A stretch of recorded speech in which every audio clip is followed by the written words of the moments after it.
Good morning student. Class 10th maths में हम chapter 8 banking एवं कराधान पढ़ रहे हैं। पिछले क्लास में हमने चैप्टर का प्रश्नावली 1 का आवर्ती जमा खाता से संबंधित प्रश्नों को हमने हल किया। आज हम सावधि जमा खाता से संबंधित प्रश्नों को हल करेंगे। आवर्ती जमा खाता में व्यक्ति किस्त के रूप में पैसा जमा करता है एक निश्चित समय के लिए, लेकिन सावधि जमा खाता में व्यक्ति एक निश्चित धनराशि को निश्चित समय के लिए जमा करता है। मान के चलिए कोई व्यक्ति 1 लाख रुपए को यदि 2 साल के लिए जमा कर रहा है तो वह आपका सावधि जमा खाता के अंतर्गत आता है। आपने कभी सुना होगा कि फलाना व्यक्ति ने 2 लाख रुपए 5 साल के लिए जमा कर दिया है। इस सावधि जमा खाता में हमें जो ब्याज की दर जो प्राप्त होता है वह हमें आवर्ती जमा खाता से अत्यधिक प्राप्त होता है। अगला क्वेश्चन हम सॉल्व करते हैं। क्वेश्चन नंबर 7 बोला है किशन इलाहाबाद बैंक में सावधि जमा खाता के रूप में। ठीक है, इससे पहले हमने आवर्ती जमा खाता पढ़ा था। इस प्रश्न में आपको सावधि जमा खाता बोला है।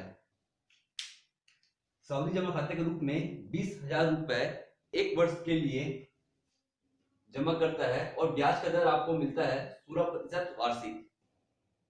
यदि ब्याज तिमाही संयोजित हो, यदि हर संयोजित का मतलब है यदि जो ब्याज आपको हर 3 महीने में ब्याज आपका जुड़ रहा है, ठीक है, मूलधन पर, तो 1 वर्ष पश्चात प्राप्त धनराशि हमें ज्ञात करना है। 1 वर्ष पश्चात प्राप्त धनराशि मतलब यह आपका मिश्र धन होगा, मूलधन और धन ब्याज के रूप में जो होता है। सबसे पहले प्रश्न में जो दिया है उसे हम लिख लेते हैं।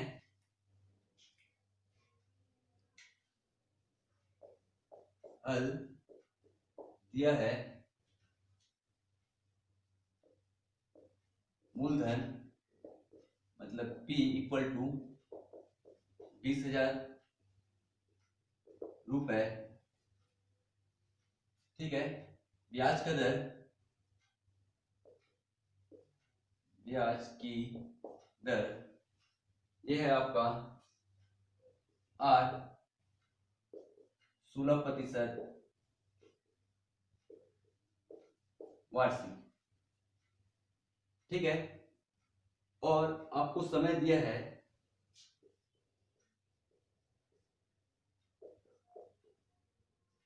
1 वर्ष। लेकिन हमें यह ध्यान देने वाली बात है कि ब्याज हमारा क्या संयोजित हो रहा है, तिमाही संयोजित हो रहा है। इसलिए 1 वर्ष में कितने माह मतलब कितने तिमाही होंगे आपका, 1 वर्ष इक्वल टू 4 तिमाही, ओके, जो कि आपका n का वैल्यू होगा। यहां पर आपको जो r है आपको मिल रहा है 16% वार्षिक मिल रहा है। 1 साल में आपका जो ब्याज का दर है 16% वार्षिक है, तो तिमाही में कितना प्रतिशत होगा, तिमाही में आपका होगा 4% तिमाही, ठीक है।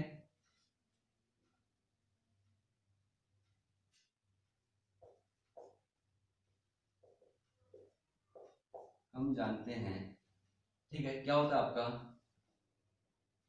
A यानी कि मिश्र धन equal to P into 1 plus R upon 100 by n आपका होता है, ठीक है। इस फॉर्मूले से हम इसे सॉल्व करेंगे तो आपका A हमें मिश्र धन ज्ञात करना है। P का मान क्या दिया है आपको 20,000 गुणा 1 प्लस R का मान है 4 बाई 100, n का मान है आपका 4, इक्वल टू रहेगा 4 एकम 4, ये आपको 25 बार में जाएगा तो 1/25 upon 4, A equal to 20,000 into 25 plus 1 upon 25 की पावर में 4 आपको मिलेगा इक्वल टू 20,000 इंटू 26 अपॉन 25 की पावर में 4। इसे हम लिख सकते हैं a equal to 26/25 into 26/25 into 26/25 into 26/25। भाग देकर पहले हम देख लेंगे, ठीक है, क्योंकि गुणा करने पर बहुत बड़ी वैल्यू हमें प्राप्त होगा। तो पहले हम इसे काट लेते हैं। 25 से कम 25 और 25 अट्ठे 200, क्या मिला आपको 800। उसी प्रकार इसे हम फिर से भाग देंगे तो आपका जाएगा 25 से कम 25,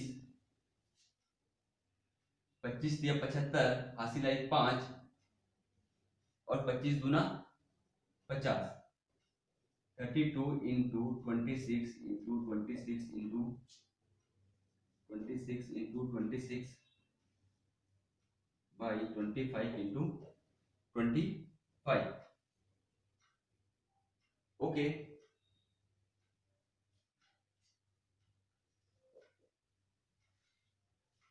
इसे आप सॉल्व करेंगे और आंसर लाएंगे।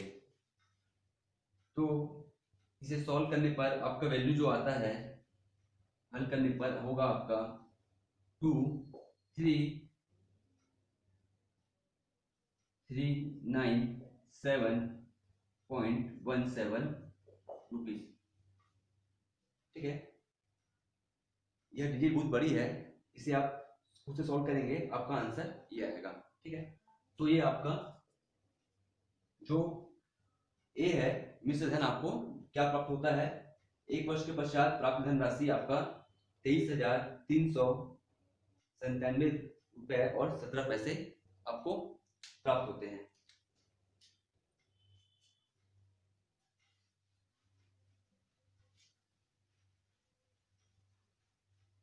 अगला प्रश्न हम सॉल्व करते हैं, क्वेश्चन नंबर 11।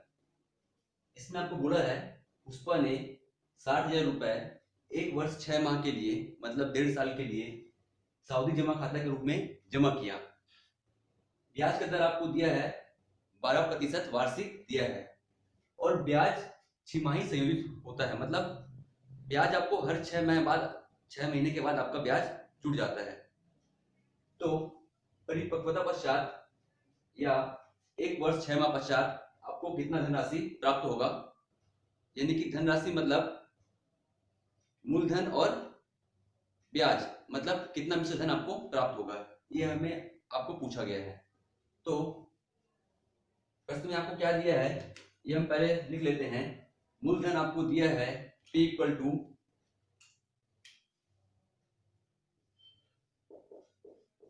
60,000 रुपए।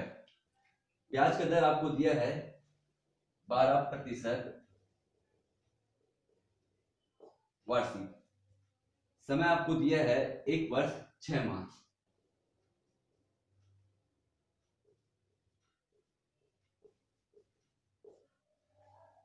ठीक है,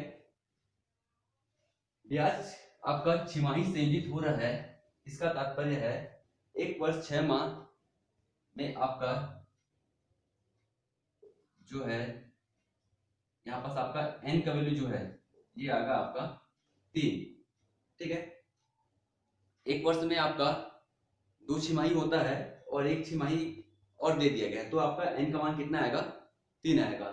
उसी प्रकार आपका ब्याज का जो दर है, r का मान दिया है आपको 12% वार्षिक दिया है, तो 1 साल के लिए आपका 12% ब्याज है, तो 6 माह के लिए कितना होगा आपका, 1 साल में 2 छिमाही होता है, तो यहां पास आपका जो है 6% आपका 6 माही ब्याज प्राप्त होगा। ठीक है, इस चीज को हम समझ लेते हैं, आर का मान कैसे निकालना है, यदि 6 माही बोले या तिमाही बोले। आर का मान यदि आपको दिया है 12% वार्षिक दिया है, तो 12% वार्षिक दिया है। यदि आपको छमाही बोले तो क्या करते हैं, 12 को हम 2 से भाग देते हैं, मतलब आता है आपका 6% छमाही। 2 से भाग क्यों देते हैं, क्योंकि एक साल में 2 छमाही होता है, ठीक है। यदि आपको बोले ब्याज की दर तिमाही है तो आप क्या करेंगे, और आपको ब्याज वार्षिक में दिया है तो आप 12/4 करेंगे, आपका आएगा 3% तिमाही, ठीक है। इस स्थिति में आपका हर 3 महीने में 3% ब्याज जुड़ेगा। तो आपको छमाही बोले ब्याज अगर वार्षिक दिया रहे, छमाही बोले तो हम 2 से भाग देंगे, तिमाही बोले तो हम 4 से भाग देंगे दर के लिए। वैसे ही हम समय को भी देख लेते हैं। समय यदि एग्जाम्पल के तौर पर आपका देता है 2 वर्ष देता है, और यदि आपको 2 वर्ष देने के बाद छमाही बोले तो यहां पर आपका 2 साल में कितना छमाही होगा, आपका 4 छमाही होता है। एक साल में 2 छमाही होता है तो 2 वर्ष में 4 छमाही होगा। और यदि तिमाही बोले तो हम जानते हैं एक वर्ष में कितना तिमाही होता है, एक वर्ष में आपका 4 तिमाही होता है, तो 2 वर्ष में कितना तिमाही होगा, 2 वर्ष में होगा आपका, एक वर्ष में चलो ये होगा आपका 8 तिमाही, ठीक है। तो आप इस प्रकार आर का वैल्यू और समय का वैल्यू को कैलकुलेट करेंगे।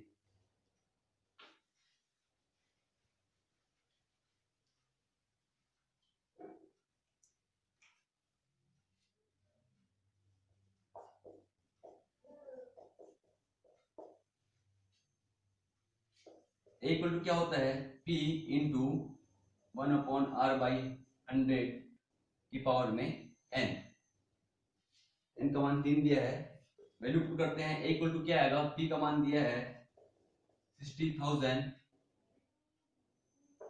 इंटू 1/1 प्लस r का मान है आपका 6/100 की पावर 3। इक्वल टू मिलेगा 60,000 इंटू 100, यहाँ गुणा होगा 100 प्लस 6/100 की पावर 3 इक्वल टू 60,000 इंटू 106/100 की power 3 equal to 60,000 into 106 into 100, power में 3 दिया है तो इसे हम क्या करेंगे, 3 बार गुणा करेंगे, 106/100 106/100। तो देखिएगा ये जीरो कट गए और ये शून्य और ये जीरो आपका कट गया।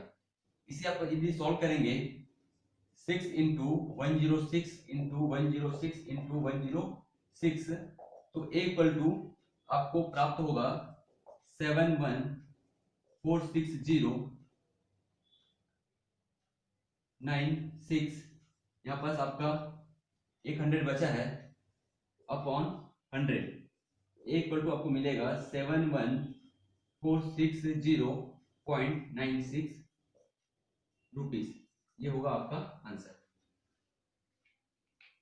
तो अब बाकी क्वेश्चन को सॉल्व करेंगे।